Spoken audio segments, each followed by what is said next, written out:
measures can be applied to achieve LDN is a very complex question that requires more attention with site-specific approach. How to know what good measures are appropriate for what natural condition, climate, or soil type? And this is just one aspect. Another very important aspect is land monitoring, which targets areas where we can do it. There are no universal sustainable land measures for any country, but there are universal indicators that will point whether we are on the good trail or not. The soil organic carbon content is one of them. So we can use SOC as an indicator to monitor sustainable land management and based LDN intervention to support achievement of LDN on the country level as a starting point. Besides, we should have in mind new existing knowledge and indigenous traditional sustainable land management approaches that are already there, combining the possible technologies, policies, and activities with aim to mainstream environmental concern into existing socioeconomic principles to try to be neutral in terms of land degradation. So what we can do in this regard? First, evaluate land potential and current land condition, or establish land monitoring if you don't already have any. Second, identify the priority areas for intervention, so-called hotspots for avoid, reduce, and reverse land degradation. Third, use modern and local knowledge. Use human resources, but your own human resources. Find sustainable land management intervention adapted to the local condition. Implement it and monitor the benefits.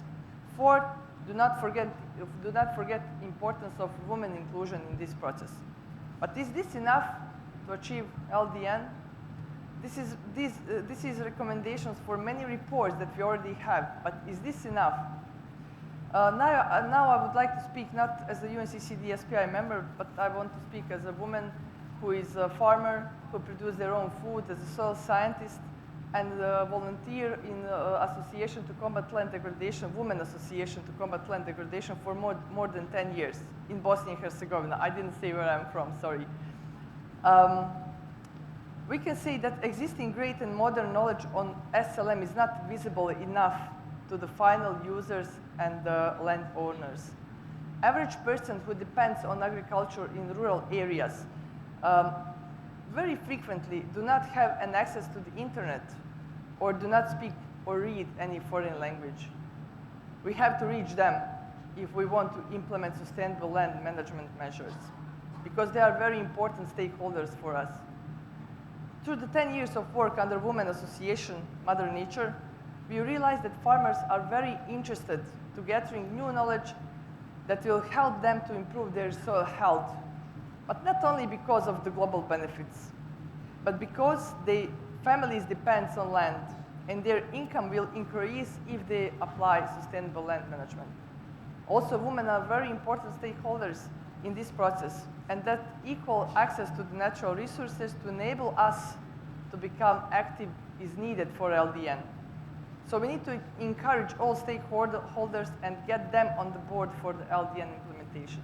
I don't have key message from this statement, but I have key questions that I would like to discuss with you later on. What is needed to enable implementation of SLM and mainstream sustainable land use? And what is missing so far to achieve LDN? Thank you. Okay, thank you very much, Marianne. I'd now like to turn to Mark Svoboda, who's also a member of SPI. And I think, Mark, you do have some PowerPoints to show us.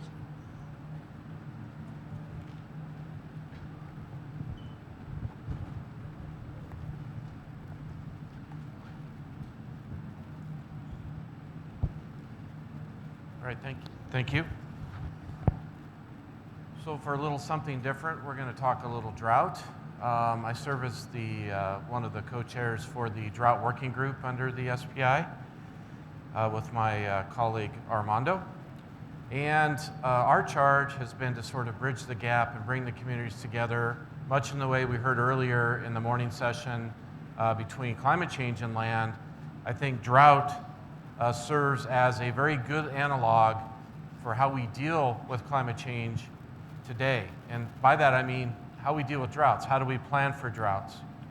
And given that they cover very large areas and can potentially last months or years, they behave much in that slower time scale that we would see from climate change, and very differently than other hazards. I'm going to move over here so I can see the slides better.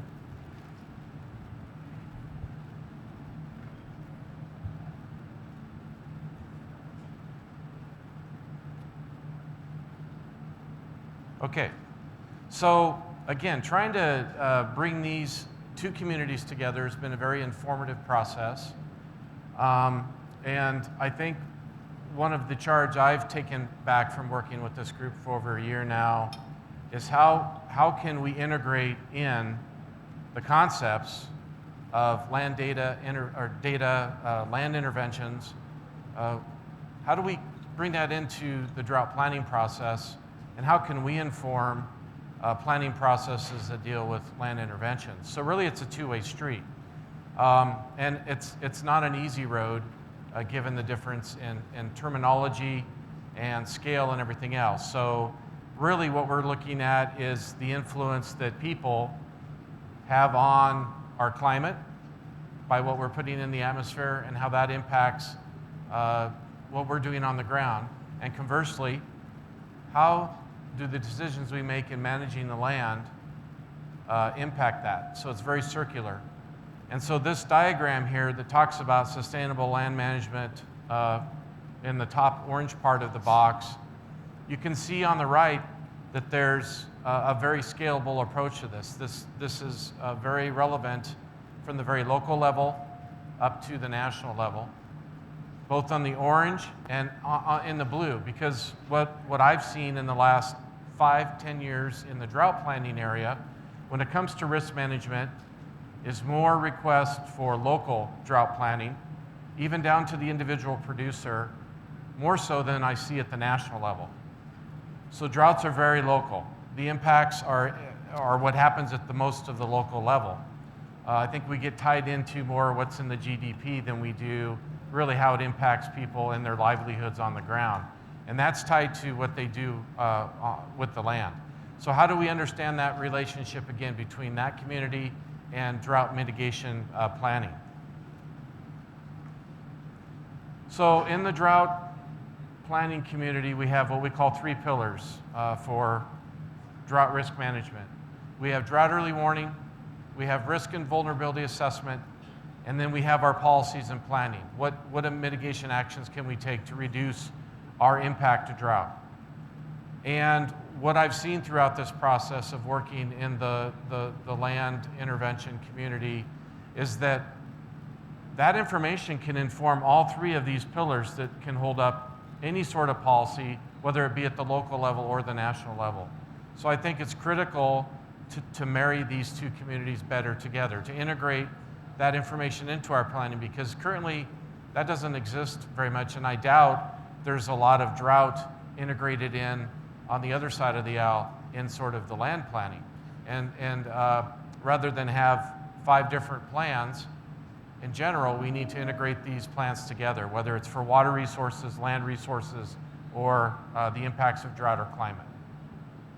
And that responsive, ad hoc approach is not efficient and is costly, and does not incentivize proactive risk management, which would reward or incentivize trying to get ahead of the problem and reduce your impacts later. Those dollars invested will be worth it. So the expert consultant group that was led by Anka, who's in the room here, and her team called Unique. You heard from Alisher this morning. They have a really good team put together that worked with the Objective 2 Drought Working Group to synthesize 14 sustainable land management measures across the 4 land use types, which I know you can't read here on the table, but the information's on that table right in front of the interpreter's booth. You can find all of this table and more information there about each of those actions that they looked at. One of the things we tried to do to sort of resonate between both communities was to come up with this term or concept called Drought Smart Land Management, DSLM. And this was one way, again, to sort of, I think, heighten the visibility of drought as a player and how it impacts land use planning on the ground, and how we can integrate that into drought risk management. So I think just by the term alone, that has sparked some interesting conversations here this week, and I look forward to that going forward, how it's received by the community at large.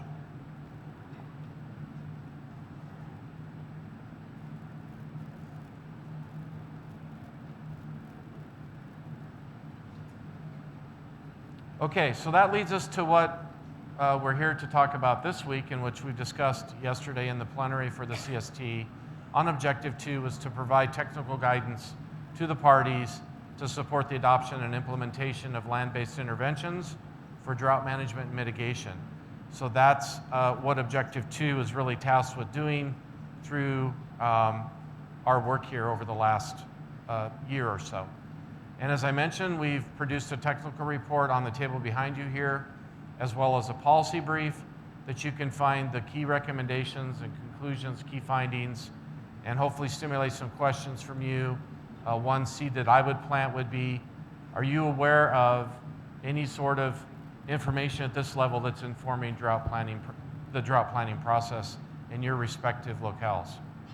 So with that, I'll just acknowledge my co-leads, authors and contributing authors, as well as the reviewers, many which were with the SPI or the CST, and our external reviewers as well that gave us their time in the production of these reports. Thank you. Okay, thanks very much, Mark. Now, last but not least, Nicole is back again, who's going to help us on connecting consumption and production. So over to you, Nicole, without PowerPoint. Yeah. May need to hold this. So I was tasked with talking about connecting consumption and production to create sustainable supply chains. So I have a brief statement, no PowerPoint, and I just want to say that what I'm presenting today has come from the scientific community of dozens of authors on the IPBES Land Degradation and Restoration Assessment, our work on the UNCCD Science Policy Interface. So I want everyone to know that this has come from the scientific community. This is not just from me, I'm just the messenger. So what I want to start with is overconsumption of ecosystem-derived goods, partly driven by continued population growth, but mostly by high consumption lifestyles in more developed economies, combined with rising consumption in developing emergency economies, are the dominant factors driving land degradation globally. That's it. Okay, I'm joking. I'm joking. That was really the key message and I think we've heard this over and over today, and we'll probably continue to discuss this. But what I want to talk about is this increasing separation and spatial disconnection between consumers and the ecosystems that produce the food and other commodities they depend on.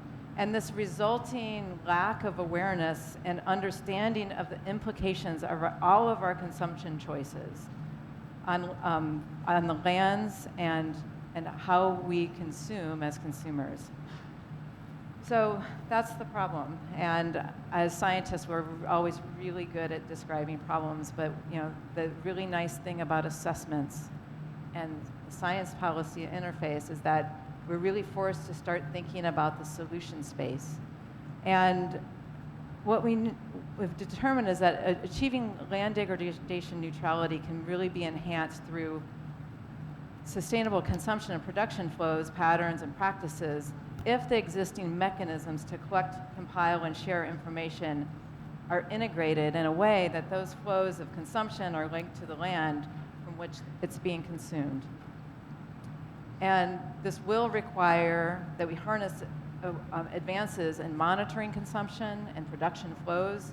And the really good news is that there are advances in technology to really start monitoring these flows. And there's a lot of innovation and a technological innovation in this area to make them more transparent for consumers and to make more informed decisions. So what I want to end on today are two key questions I want to address to the crowd. How do we minimize adverse economic, social, and environmental impacts leading to land degradation on other countries and people around the world? How do we minimize our impacts as consumers? How do we increase awareness and education at the individual level, especially among consumers, of the environmental impacts associated with the full chain of production, transportation, and ultimately waste management related to consumer products and services? And since this is the Science Day, so several of us have said, this is what we can do for you as scientists. So my final question is, what can we do as scientists to address some of these issues and some of these questions? Thank you. Okay, thanks very much, Nicole. That's always a very good way to start a discussion section, by posing questions, because it invites things from the audience. Now, just to say, we're running rather later than we intended, but I think we can probably take, I'm just checking, 20, 25 minutes or so for a discussion without disturbing things. We do have microphones that are going to roam the room during the discussion session. If you want to debate with the panel, please put up your hand and we will get the microphone to run round the room. I had some questions to start with. I clearly don't need them. So if we can start over at the end there. Can you take one side of the room?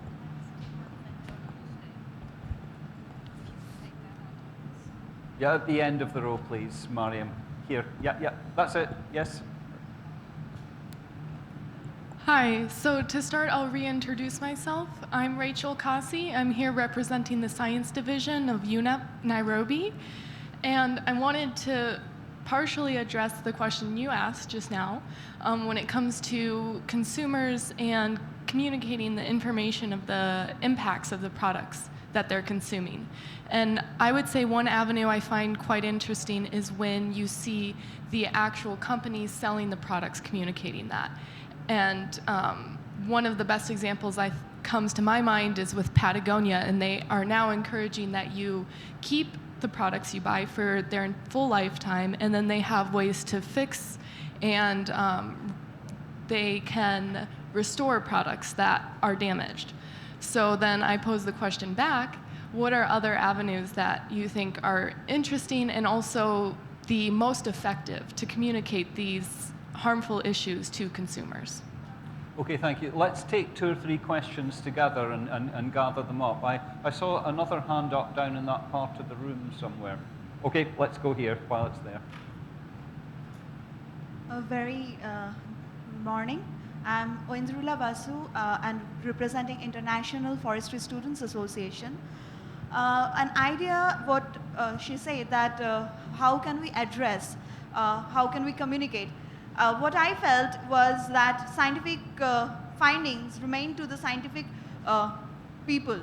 We understand, we research, we understand. It goes to the students, but not to the communities.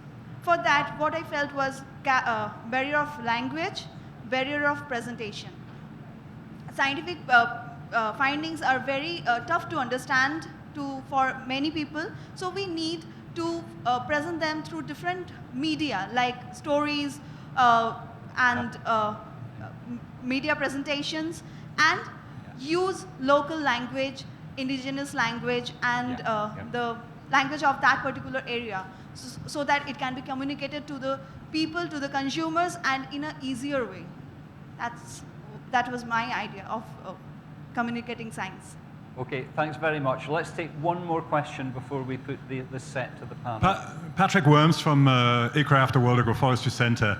I'd like to push back on this idea that we should put the onus on consumers. First, it's only upper middle class consumers that actually care about issues like this. Second, even amongst that group, when you look at the evidence, it's 10 to 20% of the population that might be interested in paying a little bit more in order to get something that promises them a virtue boost. So it's not going to make a difference. What will make a difference is to figure out how to finance these things in the landscape.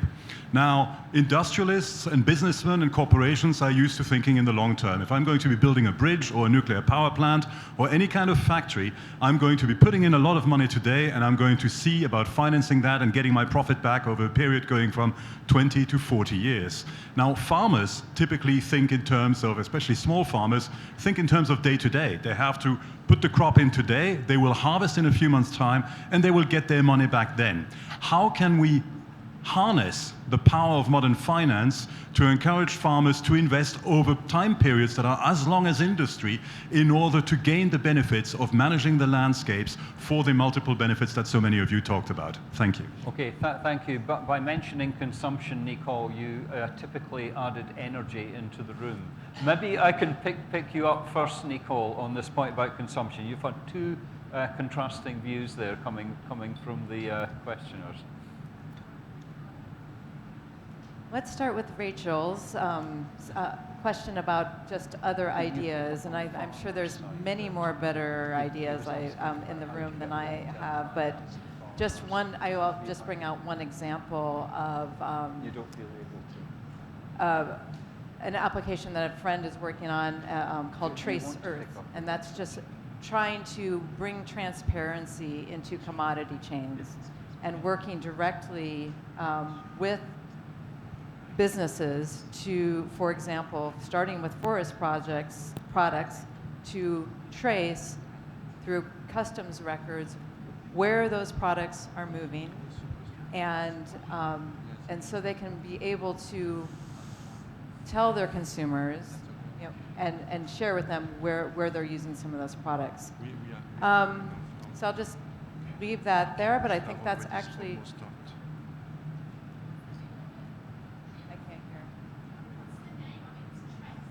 TRASE, so Trace Earth. So it's going to the comment over here about having availability of information, I think that is incredibly important, and that's something that we hear as scientists all the time. Like, how do we communicate our science? How do we communicate our science? I had my first science communication training and media training when I was in graduate school. That's becoming much more common, but I think there's a recognition that we can always be doing a better job and using the range of media that's available. But I think the issue, I'll just take myself as an example, there's just a bandwidth and capacity as individual scientists. I would love to have a media partner working with me all the time and in my lab and like with me to just be communicating, because I always feel a bit over capacity. Finally, on this question, I completely agree. And so that I think I focused that second part of that on consumers. But I think the question about how we minimize these impacts will be a multiple approaches. But I didn't want to necessarily just focus on consumers. So I completely agree with your statement. Does any other of the panelists want to come in on it? Ermias, did you want to come in here? Yeah, I mean, I think it is, that's why one of, in the theory of change, you say that, outreach and communication is really basic. And then I attended one session yesterday, economics of restoration, economics of land degradation, for instance, and then showing the economic value is one thing, but at the end of the day, attracting investment, particularly the private investment, is really, they need example also. Because oftentimes we don't have proof of application, oftentimes. So I think we need to really work hard on those kind of fronts. We need to really, like restoration gives you $1.07. If you just listen to that one, I think investor might not be interested. Where does it work? How does it work? How could I really? And then I think that we need to be a little bit practical than that one. And then I think that's really my take in terms of having more evidence, more this kind of engagement. It's really good. There was one example which I heard, for instance. We need to be a little bit also innovative. It could be, as Patrick said, for instance, short-term benefits are not there, and then all are, medium-term. Environmental, social benefits are coming 10, 20 years, and then, financial benefits are required also from investment side of it every year or every so. So I think we need to be a little bit innovative in terms of the tax system, for instance. I was one of the projects that were interesting in India, zero budget natural resource management system, very interesting. So the donor who put money there, and then we would have a little bit of exemption, for instance, from the tax he's paying in something else. That could attract him because he's getting another indirect benefit from what he's supposed to do directly. So I think we need to be a little bit innovative in terms of the whole financial system. But forget me because I'm ignorant from a heavy biophysical scientist. So thank you.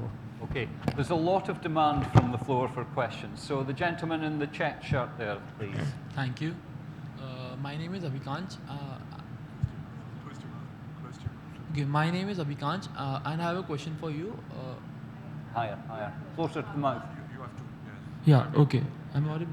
Yeah, my name is Abhikanch, and I have a question for you. The point you put that like communicating scientific evidences to the general population, talking about India, specifically about India, the problem is that like major chunk of the population doesn't care about the scientific findings. The thing is that if you even communicate scientific findings about products that plastic is single-use plastics or plastics, they're harmful for the environment, they don't care, they'll be fine, they'll be using it as long as it doesn't affect them personally. And even communicating scientific findings to people who are like only the upper middle class, as like he said, I agree with the statement that only upper middle class and the rich people care about the scientific findings, and the major chunk of the population in underdeveloped countries